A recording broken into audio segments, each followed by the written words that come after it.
I walked away from a fight one time when I was 18, and I felt like a punk for years. You know, I had a few different people in the car with me. I think my ex at the time, um, her child, and I guess this kid that we had fought. Because one time, so this is the backstory. My ex at the time called me and said that her boyfriend is beating on her friend. So, you know, I'm like 18, 19 at the time. I'm like, what? And this is the house that she was living in. So, me and my friend, at the time we went over there.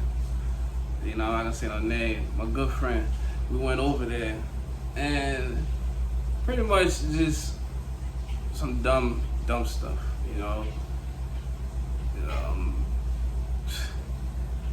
started punching and kicking the guy. The guy was running away. And at the time, you know, you feel good. Your adrenaline's pumping. You're like, I did a good thing. He was beating on this girl, and I stopped it. You know, and you know, another thing, don't ever get into other people's relationship. You know, you don't want nobody beating on nobody. That's true. You can stop it, but don't get involved in other people's situation. And you know, so after that, weeks later, I don't know if it was weeks later, but you know, somebody told me the guy that, you know, I was beating on, brother, you know what I'm saying, older brother, yeah, you know, he's a part of the same gang that my friend was in. You know, I'm not a part of my friend's gang, but I know everybody. We went to the same school. So, and he's also friend with my ex-brother. So, I went to drop my ex off to her house. I seen a bunch of guys waiting over there. I know most of them, but one of them, maybe two or three of them, I didn't know them. And then one of the ones I didn't know, he started walking towards the car. Got my ex in the car, a baby in the car, in the back seat.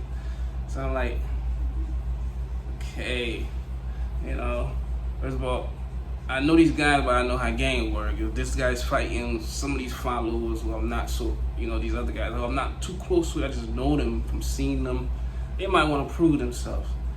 And I didn't want to, I could take a jumping, I could take a beating, but I didn't want my ex at the time, who was a little hot-headed, to try to like come help me.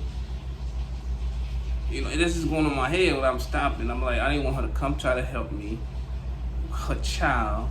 And then, you know what I'm saying, I don't know, I think my sister was there too at the time. I basically didn't want none of the girls to try to, you know, there ain't nothing to happen to them. So, you know, I'm like, this is not, you know what I mean? It's not a winning situation. I backed the car up and drove away. Let me tell you, man, I made that decision at 19 to walk away from that fight. I felt like a punk, like a pussy for years. For years. And from then on, I just kept, I even kept on trying to prove myself, like, yo, really? I'm gonna walk away from this fight. So it's like, it made me even more of a knucklehead, because I really didn't want nobody to think that I was just a punk and I'm just walking away from this fight. So I kept on, so it made me really want to prove myself to the point where, like, you couldn't try me for me not to try to defend myself. So you don't think nothing otherwise of me. But now, I say all this to say that now, I was 19, I'm 31 now, I would walk away from a fight easily now. I got nothing to prove. I want to see my child grow, my daughter grow to the age where she can fend for herself. I'm not gonna, you know, get into no situation. Like, one of my worst fears now as an adult is just, I don't think the dying part is the part that fear me. It's what I'm leaving behind. Like, people, I got a 3-year-old. I'm like, how's she gonna fend for herself? I don't want to be on my deathbed wondering that. It would break me more than if I was to catch a bullet or a knife to the heart. On my deathbed wondering, like, damn, I'm leaving, you know, my child who only has me and her mother to depend on, and now I'm out the picture. How much is this child gonna struggle? I'll walk away from the fight now. Don't matter to me. Unless you're attacking my mother, like you have to do something to my people for me to really sit here. And I hope that I can keep my word too. I'm saying this not because I'm a good person. I'm that strong-minded. I'm saying it because that's what I want to do if I'm ever in the situation again. You know, and women by nature don't really have the ability to fulfill both these roles, you know, because you can't be a nurturer, a cultivator, and a disciplinary all in one breath. It's like is a contradiction in those emotions. It's Right. like nurturing and cultivating is something that's soft, warm, inviting, but the disciplinary is something that's stern, harsh, and firm. Yeah. You know, It's confusion.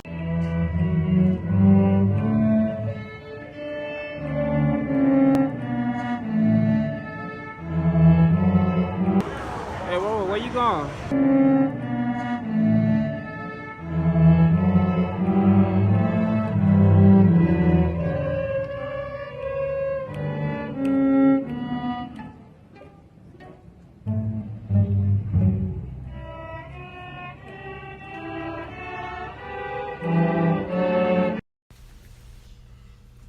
Look at baby girl all in the fridge.